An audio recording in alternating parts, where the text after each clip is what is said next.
Run, river, run, run through the hills. Run, river, run to the sea. Run, river, run to your place beneath the sun. Run, river, run over me.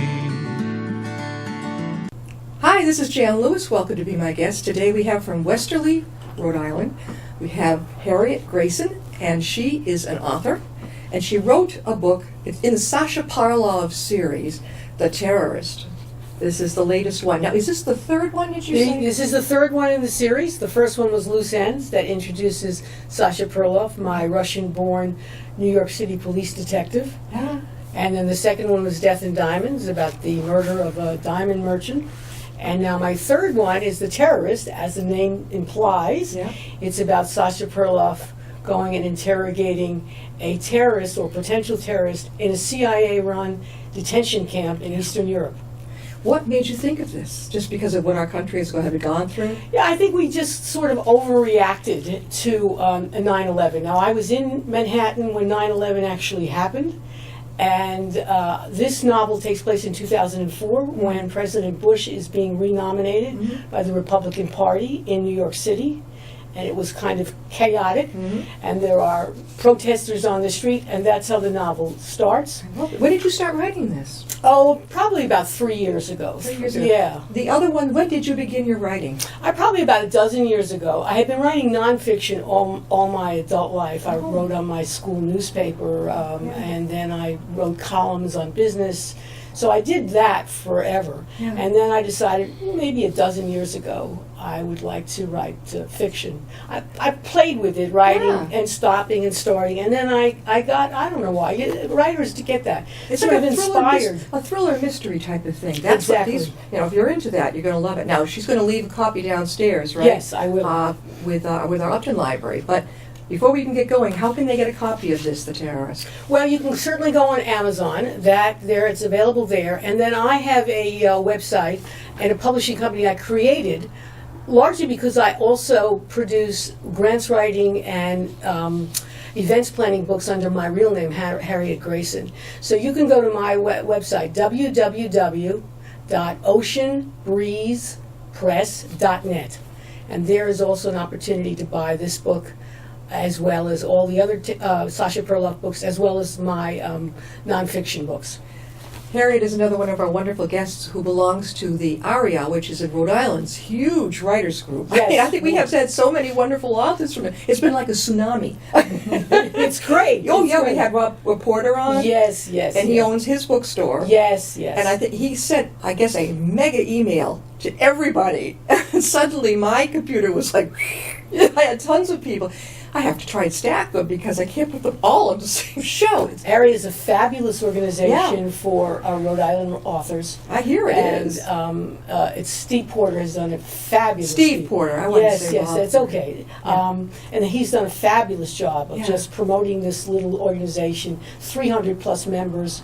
We have this gigantic expo on up. December 1st coming up, and people must come and visit. Anybody who likes books. There's like 125 authors. Where's it going to be, Harriet? It's going to be at the, it's actually at a banquet center, and I'm at loss to tell you exactly which one. It's, I think it's in Cranston, and it's, I'm very bad at it. But go on the ARIA, ARIA website, and you will pick up information about the December 1 Expo. If you like books, it's not far from here.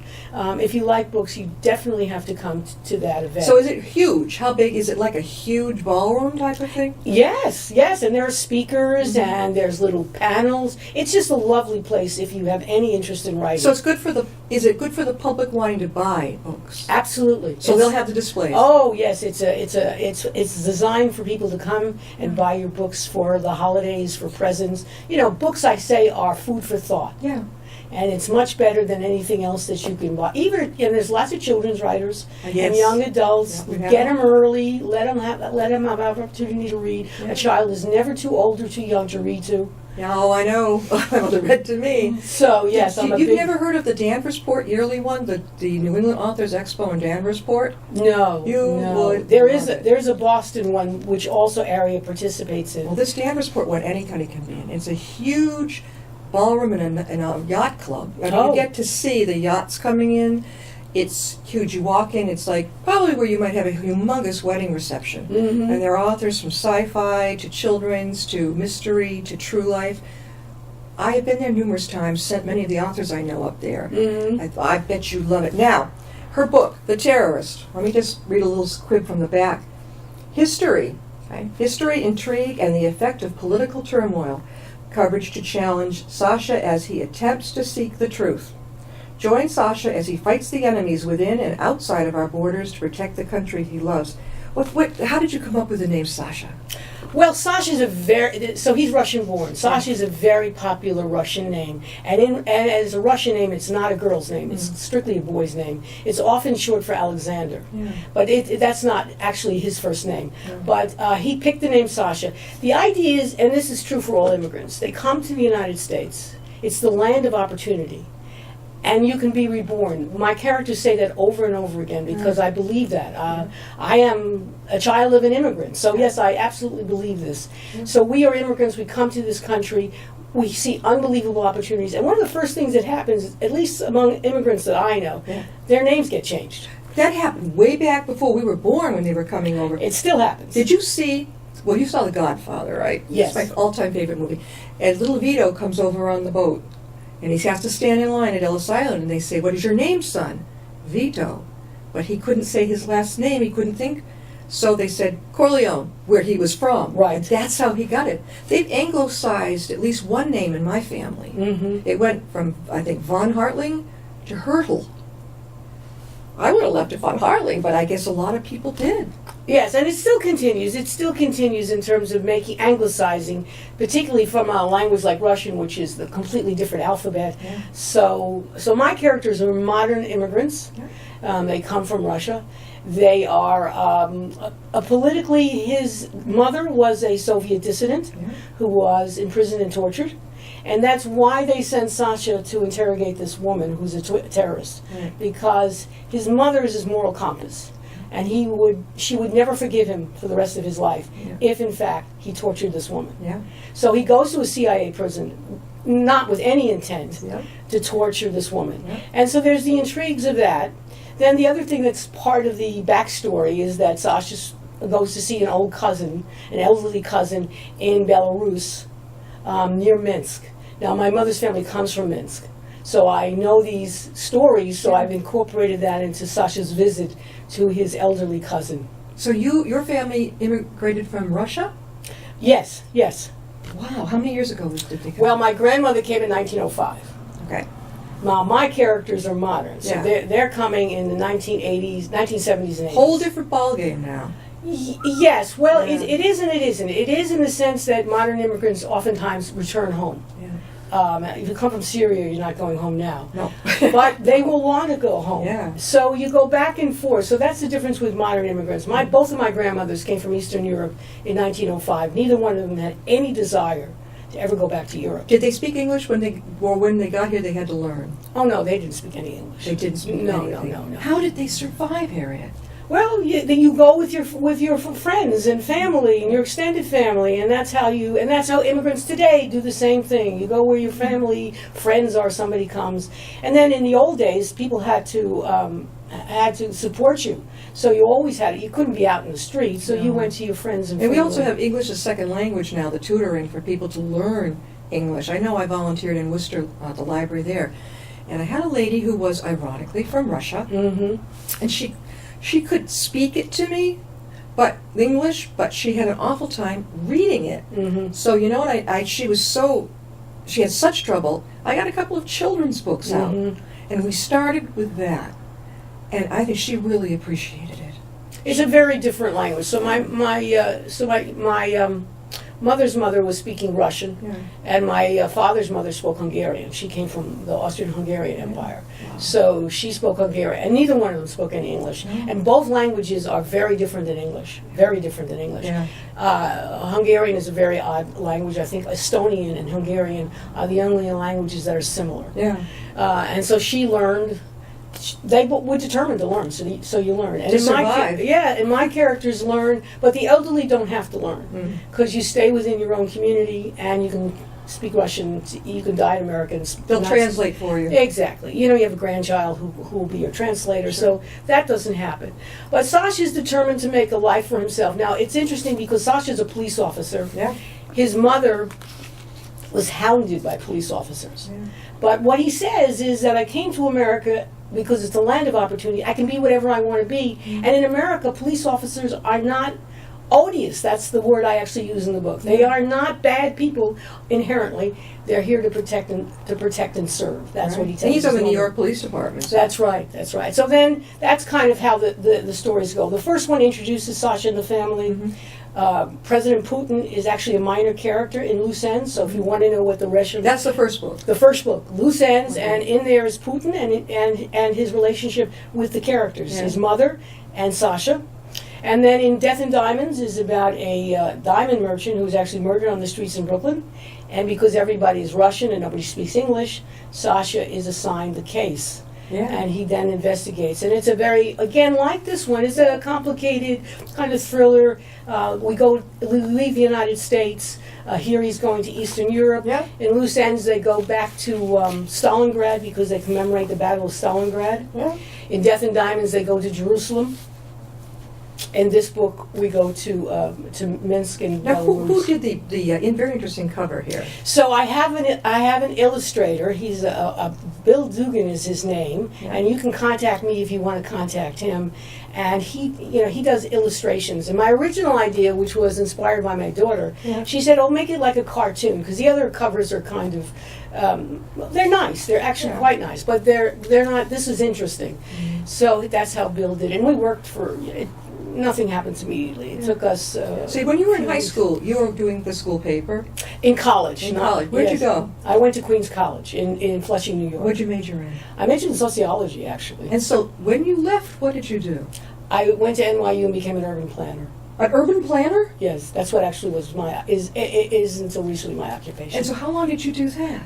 Oh, I did that for years until urban planning sort of got out of fashion in a sense. People came into government and were opposed to doing planning. Yeah. There's some of that still going on. Sure. And so I gave it up and I lived outside of Hartford, so I went into the insurance business. And what did you do in the insurance business? I did strategic marketing. You're smart. So I worked for Massachusetts Mutual. Mass Mutual? Yeah. I worked for them for 10 years. I worked for the Hartford.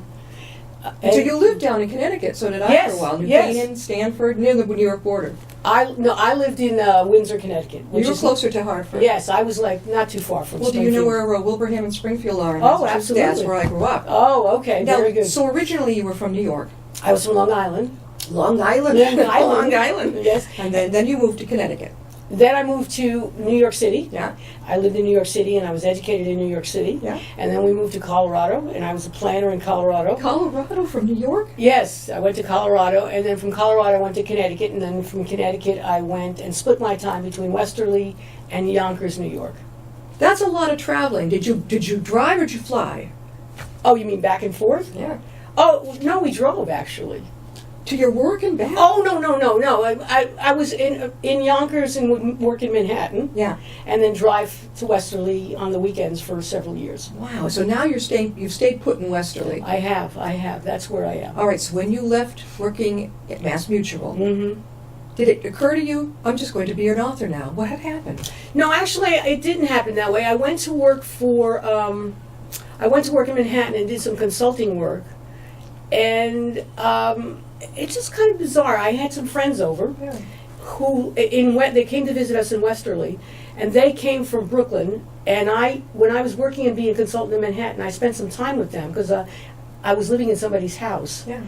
And they took me to all these concerts in Brighton Beach, Brooklyn. Yeah. So introduced me to this, and they didn't live in Brighton Beach. They lived nearby, but not there.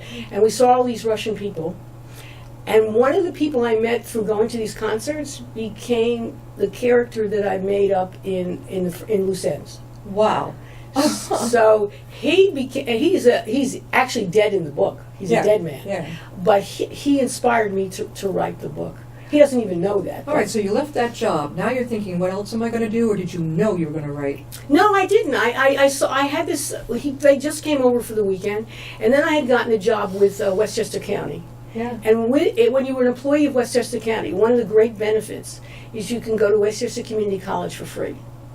In New York? Yeah. Oh, I was living right near there in New Connecticut. I don't know if it's still Oh, a but you have benefit. to live there in Westchester County? You have to work for the county. Oh, rats. Okay, so I work for the county, Okay. and so you could go to college for free. I love it. Oh, why didn't I? So know? I already have 2 master's degrees, so I figured I really don't need to go to school anymore. No. So I said, I'll take creative writing. And my teachers were wonderful, and they inspired, and the class was great, and Yeah. we could read pieces, and that's And what that's got how me. it happened. The idea happened when these friends came to visit, Yeah. and then it was nurtured by being able to go to community college. We're talking with Harriet Grayson, a.k.a. Anastasia Goodman. She wrote The Terrorist. How can they get your book? They can get it on Amazon, certainly, and they can get the other Anastasia Goodman novels, or they can go to www.oceanbreezepress.net, and that's the publishing company I created to serve to sell and promote these books. So now, this is the third in the Sasha Perlov novel. Now, I haven't ever read the other ones. Mhm. There's got to be a fourth coming, or is there something Well, yes, I actually wrote I've written pieces for some other ones, and the next one I think is going to be one I wrote taking his mother's perspective. So it'll be a Sasha Perlov novel, but it'll be from the narrative of his mother.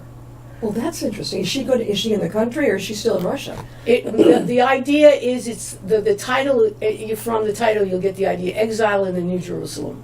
So it'll be about when she comes to America and how she deals with becoming an immigrant in America, with still very strong ties to the motherland.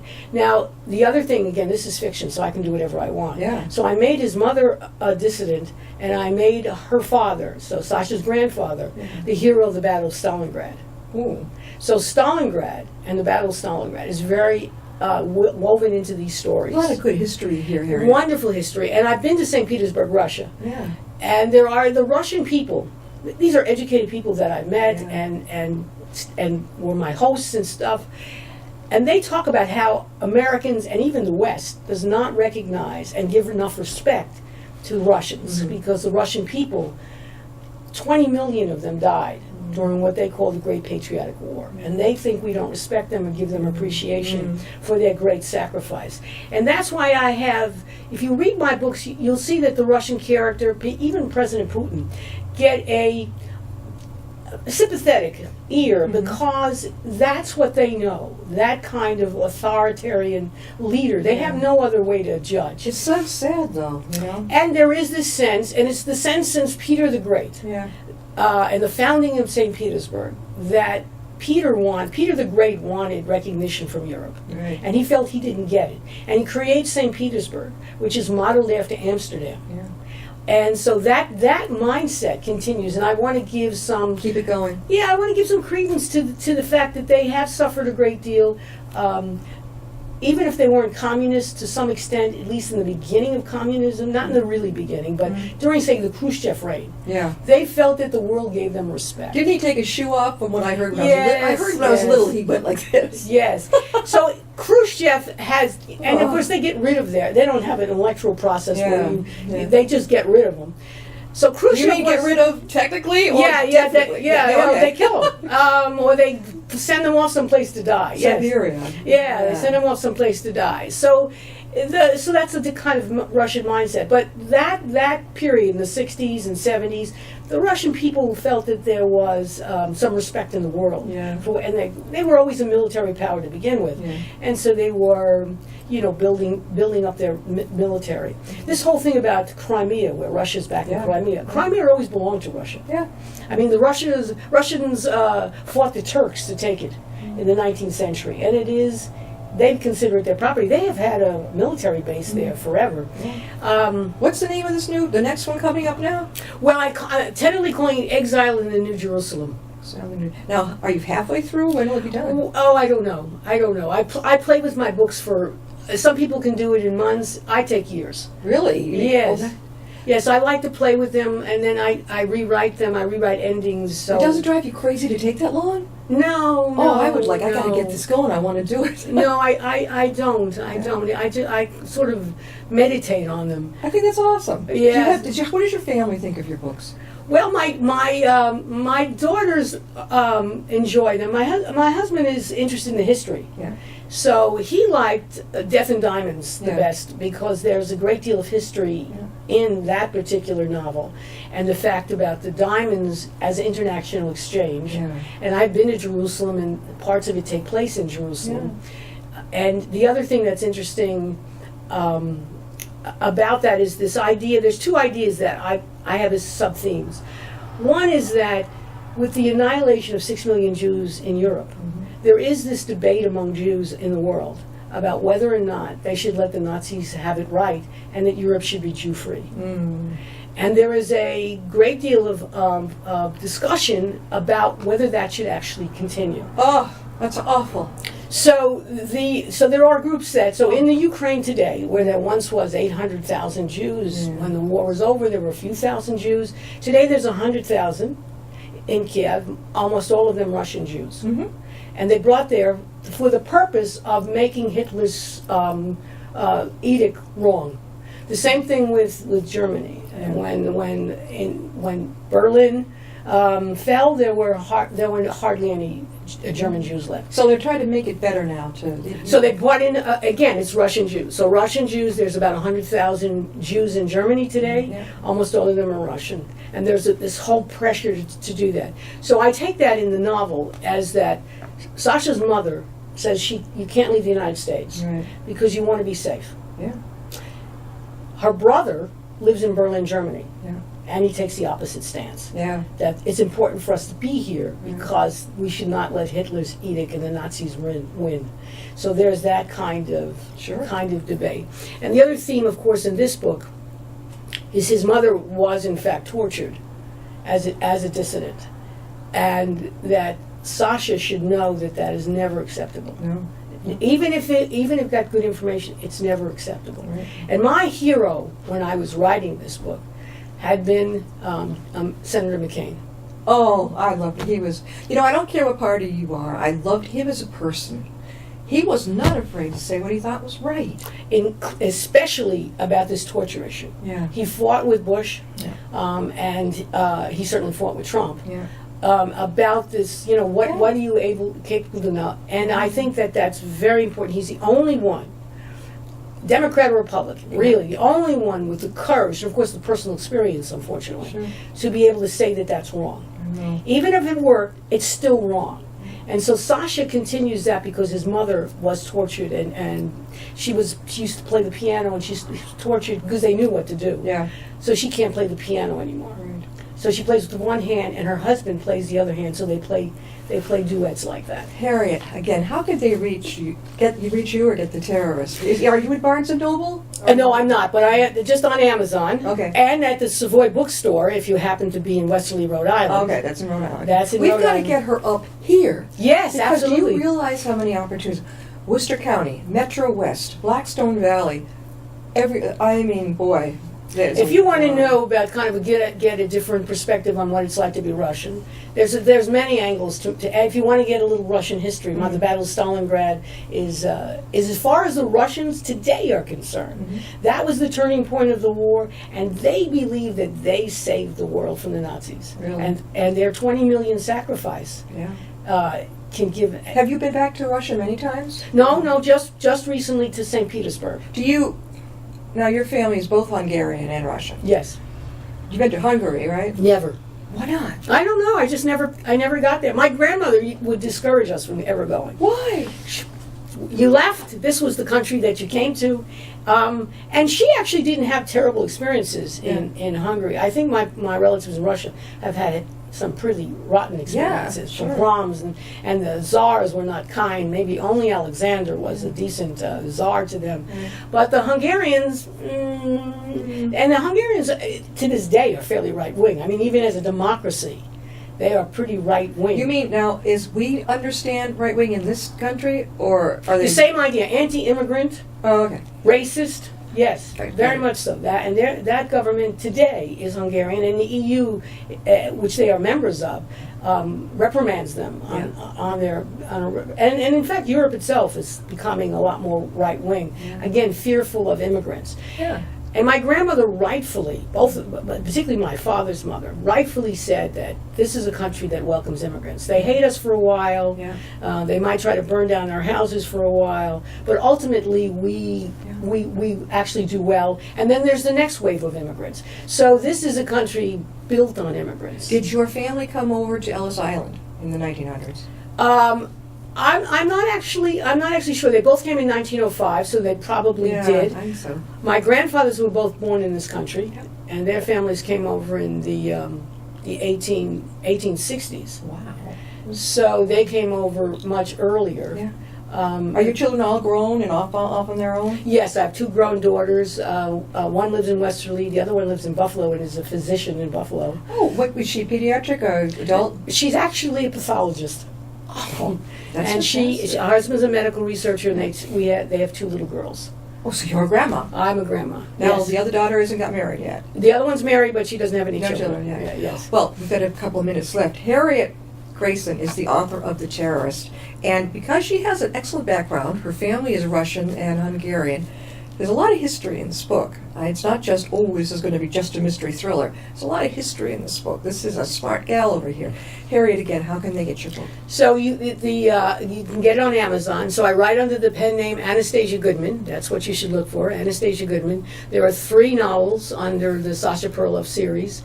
And you can also get it from www.oceanbreezepress.net. And that's the publishing company I created for me to Before publish we and sell. close, now, Harriet, you're going to be appearing at the expo is in December. December 1st at the expo, the ARIA Expo. Go to ARIA, to their website, and check the dates. I will also be on October 10th. I will be at the Savoy Bookshop and Cafe in Westerly. That's in Westerly. Westerly, Rhode Island, talking about my books and signing my books. Yeah.